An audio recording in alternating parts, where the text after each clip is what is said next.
सभी राजनीतिक दल सामाजिक न्याय और जिसकी जितनी आबादी उसकी उतनी हिस्सेदारी की बात करते हैं। इसी कड़ी में सामाजिक न्याय मोर्चा ने हरियाणा विधानसभा चुनाव में आबादी के हिसाब से सामाजिक न्याय से वंचितों के लिए टिकट की मांग की।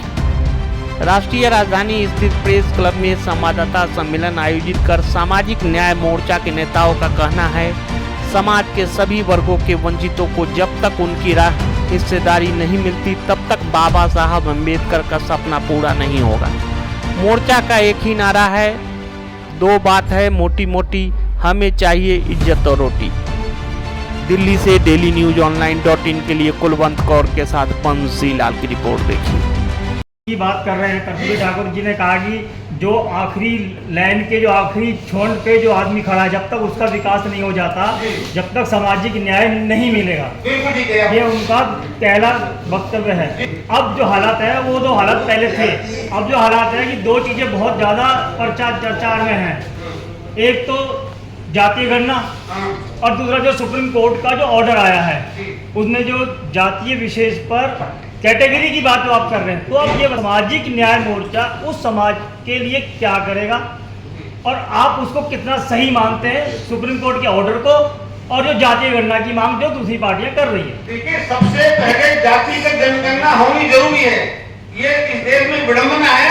पेड़ पौधों की गिनती हो रही है, पशु पक्षियों की गिनती हो रही है, लेकिन इंसान की गिनती नहीं कर जाते। क्यों? उनके दिल में कुछ खोट है।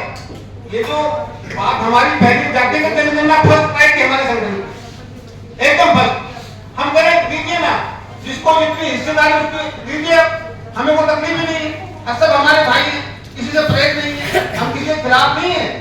हम सिर्फ अपने हक की बात करते हैं, आम जनता के हक की बात करते हैं, जो गरीब गुरबे की अंतिम छोर के व्यक्ति की बात करते हैं। दूसरी बात, ऐसा जो आयोग बने थे, आयोग में क्या हुआ, अभी ओबीसी आयोग के लिए माननीय प्रधानमंत्री जी ने रेवाड़ी में एक वक्तव्य दिया, गृह मंत्री जी ने। साथियों, मैं ओबीसी से आता हूं। पहले ओबीसी आयोग में जो चेयरमैन बनता था वो रिटायर्ड जस्टिस बनते थे।